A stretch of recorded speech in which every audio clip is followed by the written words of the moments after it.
સુરતમાં પ્રેમના નામ પર વિકૃત માનસિકતાનો એક નવો કિસ્સો સામે આવ્યો, જ્યાં એક વેપારીએ પૂર્વ પ્રેમિકા મોડલને ટાર્ગેટ કરી વિવિધ ફોટા વાયરલ કર્યા, એસિડ અટેકની ધમકી આપી. પ્રેમીનો ત્રાસ અહીંયા સુધી જ સીમિત ન રહ્યો, તેણે પૂર્વ પ્રેમિકાને ટાર્ગેટ કરતી રીલ્સ બનાવી તેનું સતત શોષણ કર્યું. લાંબા સમયથી ચાલતી આ હેરાનગતિમાં પીડિતાએ આજરોજ અલથાણ પોલીસ સ્ટેશનમાં 5મી ફરિયાદ નોંધાવી છે. સુરતી વેપારીએ આક્ષેપોને ફગાવ્યા છે અને કહ્યું છે કે જે ફોટો મેં વાયરલ કરવાનો દાવો કર્યો હોય એ 2020થી જ ઇન્સ્ટાગ્રામ પર છે. फक्त पैसा माटे मारा विरुद्ध खोटी फरियादों दाखिल થઈ રહી છે.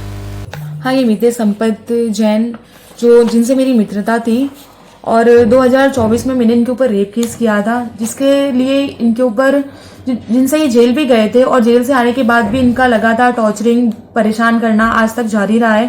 मैंने बीच में कितनी सारी कंप्लेन FIR भी की हुई है, जिससे अभी बीच में आपने सुना होगा कि उन्होंने हमारी गाड़ियां जला दी थी घर की, तो उसके अगेंस्ट भी हमने कंप्लेन की हुई है. अभी एक आज वापस से मैंने कंप्लेन की है, जिसमें उन्होंने अपने इंस्टाग्राम अकाउंट पे मेरे न्यूड फोटोज वायरल किए हैं और मुझे एसिड अटैक की धमकी दी है और इस तरह से उनका परेशान करना जारी है. मेरी यही मांग है कि हमें जल्दी से जल्द न्याय दिया जाए. मेरी और मेरी फैमिली हम सब बहुत परेशान हैं. वो मुझे टॉर्चर इतना कर दिया है कि अब अगर न्याय नहीं मिला तो अब मेरे पास सुसाइड करने के अलावा और कोई रास्ता नहीं है. એમાં મોડલે એક ફરિયાદ કરેલી છે કે એના ઉપર મેં એસિડ અટેક કરવાની ટ્રાય કરું છું અને પ્લસ એના ફોટો વાયરલ કરું છું. મેં એને કોઈ બી એસિડ અટેકની ધમકી આપી નહીં. અગર એની પાસે કોઈ બી એસિડ અટેકની મેં ધમકી આપી હોય, મારી કોલ રેકોર્ડિંગ હોય યા મારા કોઈ બી મેસેજ હોય તો એ પોલીસમાં પુરાવા આપે. એની પાસે કોઈ પુરાવા છે નથી. પ્લસ એને એક મૂકેલું છે કે ભાઈ મેં એના ફોટો વાયરલ કરું છું. મેં એના કોઈ બી ફોટો વાયરલ કર્યા નથી.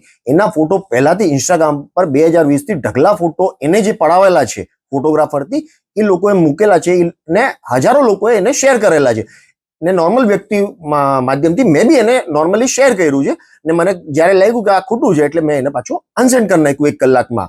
તો એ વિરુદ્ધમાં એને અલથાણ પોલીસ સ્ટેશનમાં મારી FIR નોંધ કરાવી છે. આ જૂની અદાવત લઈને મને હેરાન પરેશાન કરવા માટે ખાલી અરજી ને FIR આ બે વસ્તુ, આ ને એની બેન બંને બધા પોલીસ સ્ટેશનમાં જઈને મારા વિરુદ્ધ ખાલી અરજી ને FIR આવે. એમની પાસે કોઈ બી પુરાવો નહીં હોય, ખાલી અરજી FIR આપ્યા જ કરે છે મને ખાલી પરેશાન કરવા. ગત તારીખ 20 ફેબ્રુઆરી 2026 ના રોજ આ કામે ભોગ બનનાર અલથાણ પોલીસ સ્ટેશન ખાતે આવેલ અને તેઓ જણાવેલ કે પોતાના જે ફોટોગ્રાફ્સ છે એની કોઈ પણ મંજૂરી લીધા વિના આ કામના આરોપી જે છે મિતેશ સંપતલાલ જૈનના પોતાની ઇન્સ્ટાગ્રામ ચેનલ પર ચલાવેલ, જેથી આ બાબતે એમની પાસે સ્ક્રીન રેકોર્ડિંગ હોય એ રજૂ કરતા પ્રાથમિક રીતે જો તેમના ફોટોગ્રાફ જણાયા આવતા અલથાણ પોલીસ સ્ટેશનમાં એમના વિરુદ્ધ IT એક્ટ કલમ 66E 67 અને 67 મુજબ ગુનો દાખલ કરવામાં આવેલ છે.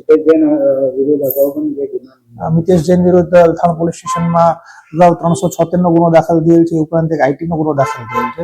આ ઉપરાંત વેસુ પોલીસ સ્ટેશનમાં અને ઉમરા પોલીસ સ્ટેશનમાં પણ આ બાબતે જે ફરિયાદીએ ગુનો દાખલ કરાવેલ છે.